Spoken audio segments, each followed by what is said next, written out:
तथा बहुमोल विचारों से हमें अनुग्रहित करें।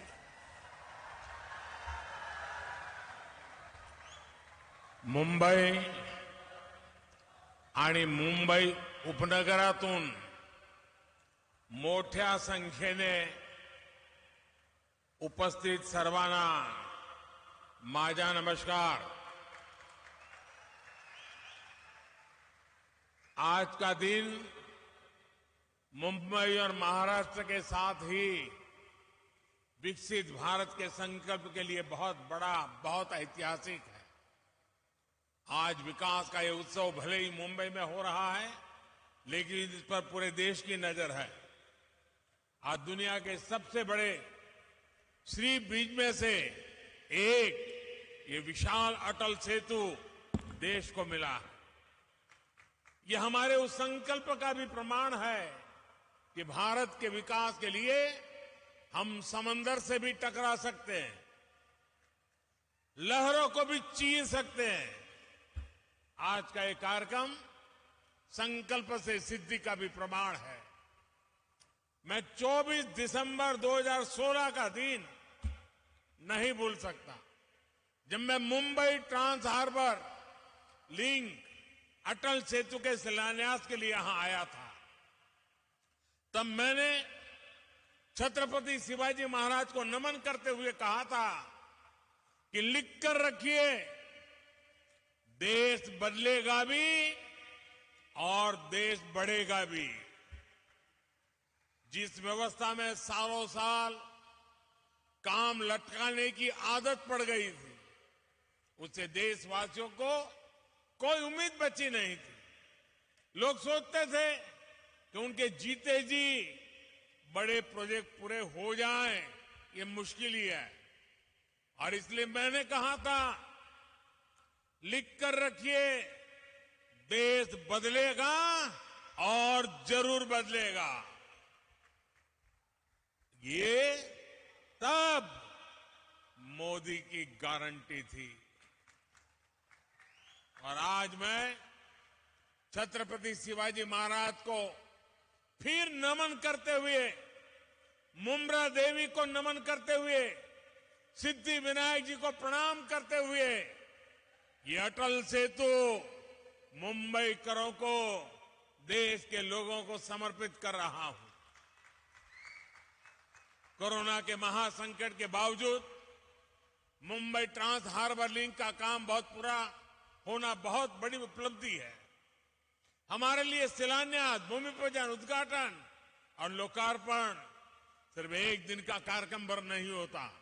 नहीं, ये मीडिया में आने के लिए और जनता को रिझाने के लिए होता है। हमारे लिए हर प्रोजेक्ट भारत के नवनिर्माण का माध्यम है। जैसे एक एक ईंट से बुलंद इमारत बनती है, वैसे ही ऐसे हर प्रोजेक्ट से भव्य भारत की इमारत बन रही है। साथियों, आज यहां देश के मुंबई और महाराष्ट्र के विकास से जुड़े हुए 33,000 करोड़ रुपए के प्रोजेक्ट का शिलान्यास और लोकार्पण हुआ है। ये प्रोजेक्ट रोड, रेल, मेट्रो, पानी जैसी सुविधाओं से जुड़े हुए हैं। आज व्यापार जगत को मजबूती देने वाली आधुनिक भारत रत्न और नेक्स्ट वन बिल्डिंग भी मुंबई के लिए को मिली है। इसमें से अधिकतर प्रोजेक्ट तब शुरू हुए थे जब महाराष्ट्र में पहली बार डबल इंजन की सरकार बनी थी। इसलिए महाराष्ट्र में देवेंद्र जी से लेकर के अब एकनाथ शिंदे जी, अतीश पवार जी तक पूरी टीम के प्रयासों का परिणाम है। मैं उन सबको बधाई देता हूं। मैं आज महाराष्ट्र की बहनों को भी बधाई दूंगा। इतनी बड़ी तादाद में महिलाओं का आना, इन माताओं बहनों का हमें आशीर्वाद देना, इससे बड़ा सौभाग्य क्या होता है। देश की माताओं बहनों बेटियों के सशक्तिकरण की जो गारंटी और जो गारंटी मोदी ने दी है ना, उसको महाराष्ट्र सरकार भी आगे बढ़ा रही है। मुख्यमंत्री महिला सक्षमीकरण अभियान, नारी शक्ति दूत एप्लीकेशन और लेख लाड़की योजना, ऐसा ही एक उत्तम प्रयास है। आज यहां इस आयोजन में हमें आशीर्वाद देने के लिए इतनी बड़ी संख्या में हमारी माताएं, बहनें और बेटियां आई हुई है। विकसित भारत के निर्माण के लिए भारत की नारी शक्ति का आगे आना, नेतृत्व करना उतना ही आवश्यक है। हमारी सरकार का निरंतर प्रयास है कि माताओं, बहनों, बेटियों के रास्ते में आने वाली हर रुकावट को दूर करें, उनकी जिंदगी आसान बनाएं। उज्ज्वला का गैस सिलेंडर हो, आयुष्मान योजना के तहत 5 लाख रुपए के मुफ्त इलाज की सुविधा हो, जनधन बैंक खाते हो, पीएम आवास के पक्के घर हो, घरों की रजिस्ट्री महिलाओं के नाम हो, गर्भवती महिलाओं के बैंक खाते में 6,000 रुपया भेजना हो, नौकरी करने वाली महिलाओं को वेतन के साथ 26 हफ्ते की छुट्टी देना हो, सुकन्या समृद्धि खातों के माध्यम से ज्यादा ब्याज देना हो, हमारी सरकार ने महिलाओं के हर चिंता का ध्यान रखा है। डबल इंजन की सरकार किसी भी राज्य में हो, महिला कल्याण उसकी सबसे प्रथम प्रमुख हमारी गारंटी है। आज जो योजनाएं शुरू हो रही है वो भी इसी दिशा में बड़ा कदम है। मेरे परिवारजनों, बीते कई दिनों से देश में Mumbai trans harbour link Atal Setu की चर्चा हो रही है। आज जो कोई अटल सेतु को देख रहा है, तो इसकी तस्वीरें देख रहा है, वो गौरव से भर उठता है। कोई इसकी विशालता से, समुद्र के बीच उसकी अड़िग छवि से मंत्रमुग्ध है, कोई इसकी इंजीनियरिंग से प्रभावित है। जैसे इसमें जितनी वायर लगी है, उससे पूरी पृथ्वी के 2 बार चक्कर लग सकते हैं। इस प्रोजेक्ट में जितना लोहा, स्टील इस्तेमाल किया है, उससे हावड़ा ब्रिज 4 हावड़ा ब्रिज और 6 स्टैच्यू ऑफ लिबर्टी का निर्माण हो सकता है। कोई इस बात से खुश है कि अब मुंबई और रायगढ़ की दूरी और सिमट गई है। जिस यात्रा में पहले कई घंटे लगते थे, अब वही यात्रा कुछ मिनटों में ही हो जाया करेगी। इससे नवी मुंबई के साथ साथ पुणे और गोवा भी मुंबई के और पास आ जाएंगे। इस ब्रिज को बनाने में जापान ने जो सहयोग किया है, उसके लिए मैं जापान सरकार की विशेष रूप से आभारी हूं। मैं आज अपने प्रिय मित्र स्वर्गीय शिंजो आबे को जरूर याद करूंगा। इस ब्रिज के निर्माण को जल्द से जल्द पूरा करने का संकल्प हम दोनों ने मिलकर लिया था। लेकिन साथियों, अटल सेतु को हम इतने सीमित दायरे में नहीं देख सकते। अटल सेतु भारत की उस आकांक्षा का उदयघोष है जिसका आह्वान साल 2014 में पूरे देश ने किया था। जब मुझे चुनाव की जिम्मेवारी दी गई थी, तो 2014 के चुनाव के कुछ समय पहले मैं रायगढ़ किले पर गया था। छत्रपति शिवाजी महाराज की समाधि के सामने बैठ करके कुछ पल मैंने बिताए थे उन संकल्पों को सिद्धि में बदलने की, उनकी इच्छा शक्ति, जनशक्ति को राष्ट्र शक्ति बनाने की उनकी दृष्टि थी। सब कुछ मेरी आंखों के सामने और आशीर्वाद बनकर के आया था। उस बात को 10 साल हो रहे हैं।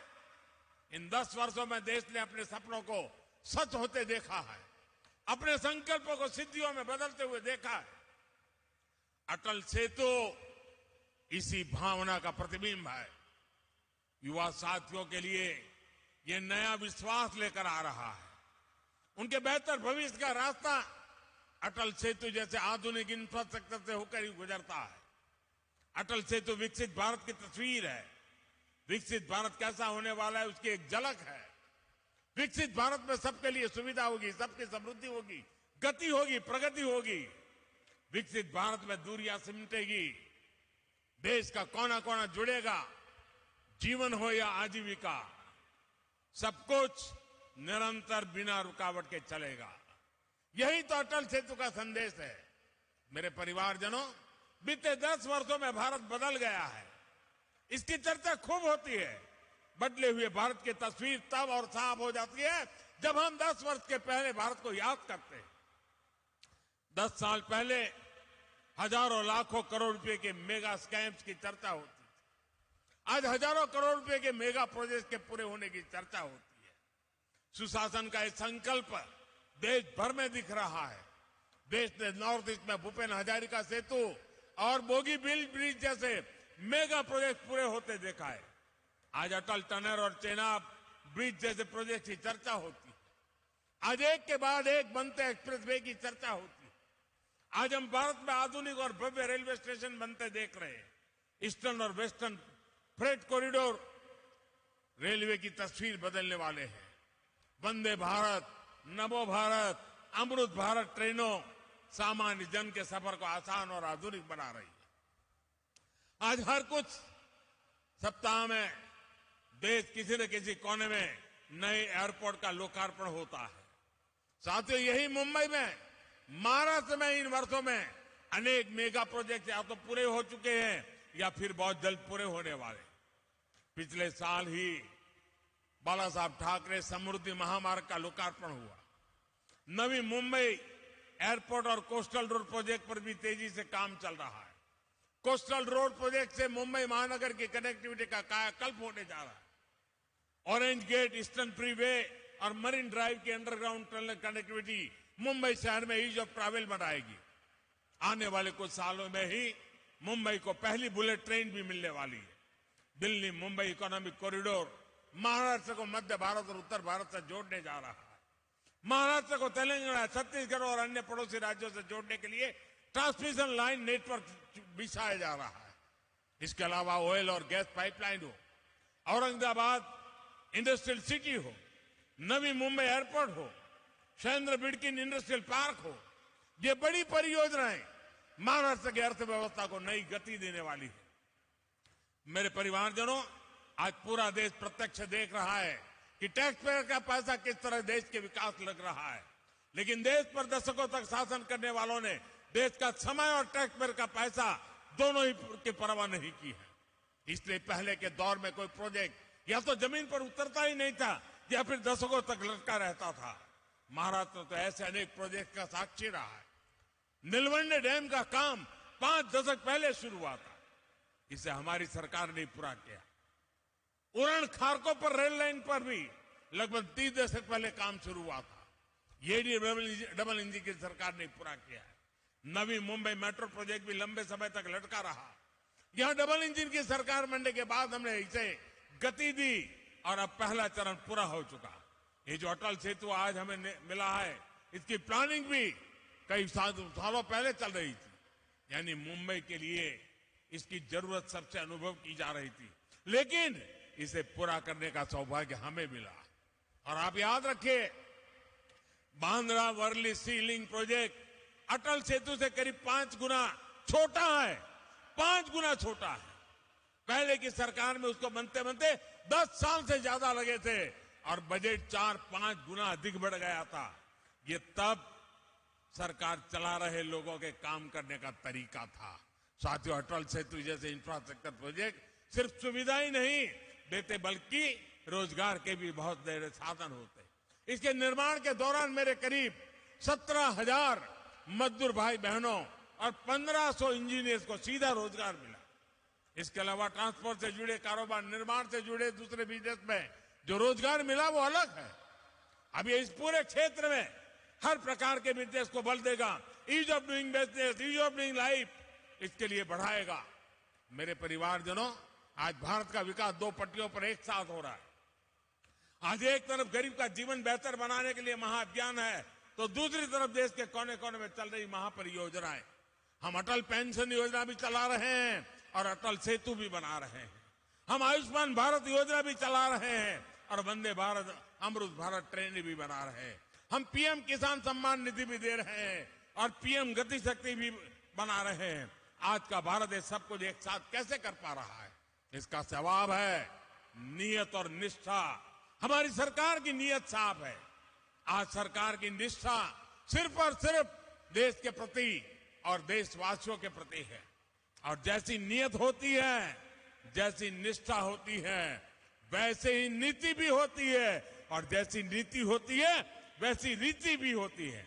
जिन्होंने लंबे समय तक देश पर शासन किया, उनकी नीयत और निष्ठा दोनों सवाल के घेरे में रही।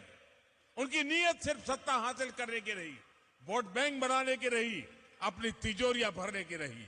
उनकी निष्ठा देशवासियों के प्रति नहीं, बल्कि सिर्फ और सिर्फ अपने परिवारों को आगे बढ़ाने तक ही सीमित रही।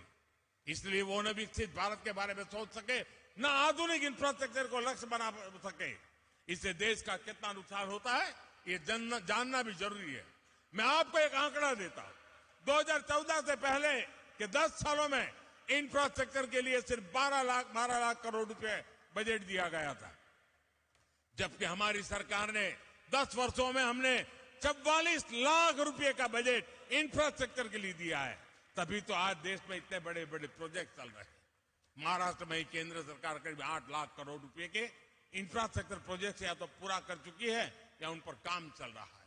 यह राशि हर सेक्टर में रोजगार के नए अवसरों को बढ़ा रही है।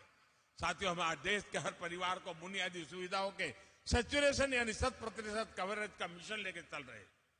विकसित भारत संकल्प यात्रा के तहत आज मोदी की गारंटी वाली गाड़ी देश के कोने कोने में पहुंच रही है। मोदी की गारंटी वहां से शुरू होती है जहां दूसरों से उम्मीदें खत्म हो जाती हैं। हमारी बहनों बेटियों ने तो ये सबसे अधिक अनुभव किया है। गांव या शहर, साफ सफाई से लेकर पढ़ाई, दवाई और कमाई, हर योजना सबसे अधिक लाभ हमारी माताओं बहनों को हुआ है। पीएम जन औषधि केंद्रों पर 80% डिस्काउंट के साथ दवाई दी जा रही है। मोदी की गारंटी गरीब परिवार की बहनों को पक्का घर देने की है। जिन्हें पहले किसी ने नहीं पूछा, उन्हें पहली बार मोदी ने पूछा है। उन्हें बैंकों से मदद दिलवाई है। पीएम स्वनिधि योजना से जहां मुंबई के भी हजारों रेहड़ी पटरी वाले भाई बहनों को फायदा हुआ है। हमारी सरकार महिला सेल्फ हेल्प ग्रुप को भी मदद दे रही है। बीते कुछ सालों में हमने बहनों को लखपति दीदियां बनाई है और अब मेरा संकल्प है आने वाले सालों में 2 करोड़, ये आंकड़ा सुनकर के कुछ लोग चौंक जाते हैं, 2 करोड़ महिलाओं को मैं लखपति दीदी बनाने का लक्ष्य लेकर के चल रहा हूं। महाराष्ट्र के एनडीए सरकार ने जो ये नया अभियान चलाया है, ये नारी सशक्तिकरण में बहुत बड़ी भूमिका निभाएगा। मुख्यमंत्री महिला सक्षमीकरण अभियान और नारी शक्ति दूत अभियान से महिलाओं के विकास को नई गति मिलेगी।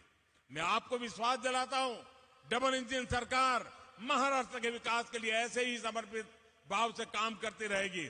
महाराष्ट्र विकसित भारत का एक मजबूत स्तंभ बने, इसके लिए हम कोई कसर बाकी नहीं छोड़ेंगे। एक बार फिर आप सभी को इस नए प्रोजेक्ट के लिए मैं बहुत बहुत बधाई देता हूं। माताओं बहनों को विशेष रूप से प्रणाम करता हूं। आपने इतनी बड़ी तादाद में आकर हमें आशीर्वाद दिए, बहुत बहुत धन्यवाद।